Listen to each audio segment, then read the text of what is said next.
Hey everybody, Anthony Pirozzi here. In March of this year, 2025, I finally released my book, Apricots and Figs, an immigrant father-son story. I started writing the book in 2001, basically just interviewing my dad, hoping to come up with some stories that I could document for my family, which I did, by the way, and I believe it was Christmas of 2003. I had about 3 solid chapters written and 3 more in the works. But and then life kicked in, and I just stopped writing. But what happened in 2001 was I interviewed my father. I got some really good notes and recorded him on tape. And then in 2005, I went back to Ischia with him for the first time with my mom, my wife Carolyn, and my brother Dominic. And I videotaped everything.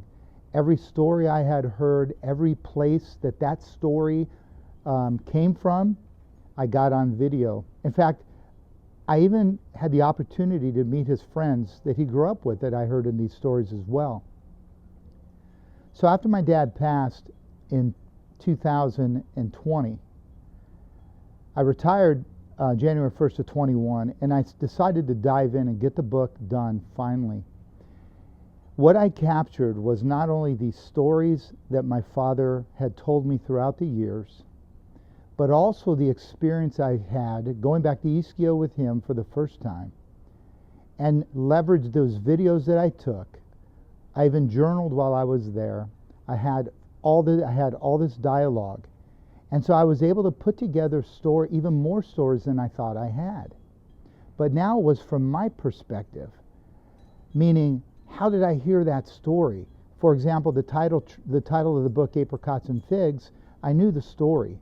I created more dialogue in the current revision of the book in that story. But when I went to Ischia in 2005, now I was there. My dad was like, Anthony, remember the Apricots and Figs story? It happened right here. And I got all of that on video along the way of going from our hotel to the castle, Castello Aragonese, for the very first time, and the emotion I felt for that very first time. And then him darting off at that moment, trying to find his house, and us following. All of that dialogue is captured in the book Apricots and Figs. So you have the way I organized the book, just for you all to get a glimpse of, is there are alternating chapters between my dad's stories, his voice, and my voice. The beginning of the book, really, it starts with why I wrote the book. I interviewed my mom a year after my dad passed. She tells the love story when they met. And then it goes from there. The beginning is really, the first question I asked my dad, what's the first thing you remember growing up in Ischia? And right away he said, the Americans were bombing Naples. The Americans were trying to liberate Italy at the time. World War II was on, and he was 5-6 years old. So from there, the story kind of goes, the book goes from his stories to me, and then how something like that related to my experience with him. Like when I went to Ischia in 2005, I was now able to see where all this took place.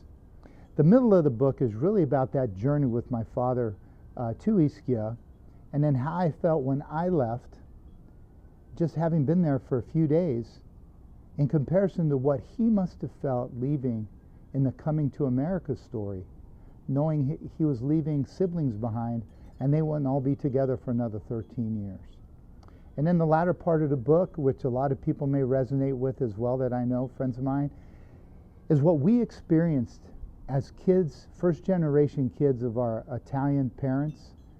In particular, the soccer games that we attended on Sunday at Daniels Field here in San Pedro, when my father had the San Pedro Italian Soccer Club.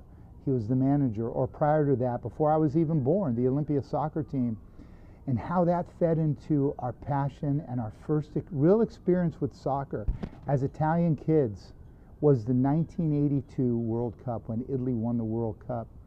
2,000 people celebrated in San Pedro. The whole backstory to how that came about through my father's radio program, and our personal dialogue through that whole World Cup is all captured in the book. And then his love for Napoli, the Napoli soccer team. And the book ends basically with me going to Italy for to go see Naples win their third Scudetto championship with my son Vincent. This after, of course, my father passed away. So the book is almost like two books in one, where you flip. You're hearing two different voices. My dad then relates to me, and vice versa. And so what I've understood from those who have read the book is that they say to me, which was my hope. One, I wanted to make sure it was an easy read. People say it's an easy read. I've heard some people say they've gotten through it in 2 to 3 days and they can't put it down, which I was happy to hear, because I was a little concerned about writing a book. I mean, I've never done that before. But the other thing was really to honor my dad and tell the stories. And lastly, really for the reader to feel like they can see their stories, their personal stories, through the stories I captured in the book, which everyone who's read that book has told me, Anthony, as I was reading your stories, I was thinking of my unknown, or my grandmother, or aunt or uncle, even people I know that grew up on the East Coast, were like, I remember those Sundays, having pasta at 2 o'clock and listening to Italian music and so on and so forth, and the pastries, the holidays. So I tried to capture the essence of our culture in Apricots and Figs. And so if you haven't seen the book, this is it, Apricots and Figs, an immigrant father-son story. This is the castle in Ischia, the Castello Aragonese. I took this picture when I was with my dad in Ischia for the first time in 2005 from his friend's front porch, Domenico Bono. It's in the book as well. This is my dad when he came from Ischia, and around 1956 he got here, and he was taking pictures for my mom. So this is one of them, and it's my favorite picture. And then on the back, this is him and I in Torino. It's the last time him and I were in Italy together in 2009. And then, this is it. The book is available on Amazon if you want to purchase it.